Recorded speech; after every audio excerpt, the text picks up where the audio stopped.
Les 29 articles de l'annexe fiscale 2014 passés au peigne fin par le directeur général des impôts.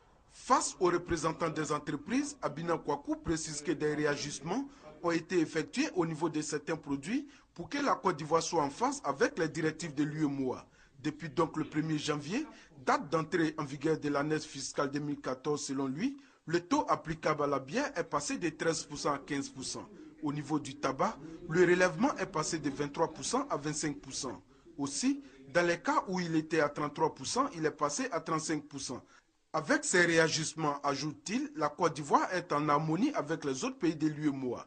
Cette annexe fiscale, souligne Abina Kwaku, contient de nombreuses mesures, notamment des mesures de renforcement des moyens de l'État, des rationalisations et de modernisation du dispositif fiscal et surtout des mesures de soutien aux entreprises. Les réaménagements qui ont été apportés à l'annexe fiscale 2014 avec les réductions de taux, avec par exemple des gens qui n'étaient pas éligibles au remboursement des crédits TVA.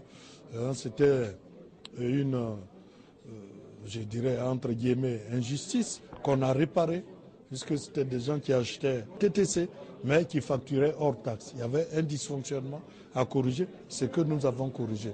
Donc, l'annexe fiscale, c'est un ensemble. Ces nouvelles mesures touchent également les entreprises de télécommunications. Ces entreprises connaissent un relèvement de 25% à 30%. Au niveau des factures normalisées, le directeur général des impôts souligne qu'elles seront bientôt remplacées par les factures numérisées pour mettre fin à la fraude. Les échanges qui s'en sont suivis ont permis aux uns et aux autres de mieux appréhender la démarche de l'État. Les explications du directeur général nous ont rassurés et en même temps encouragés à poursuivre les investissements dans ce pays.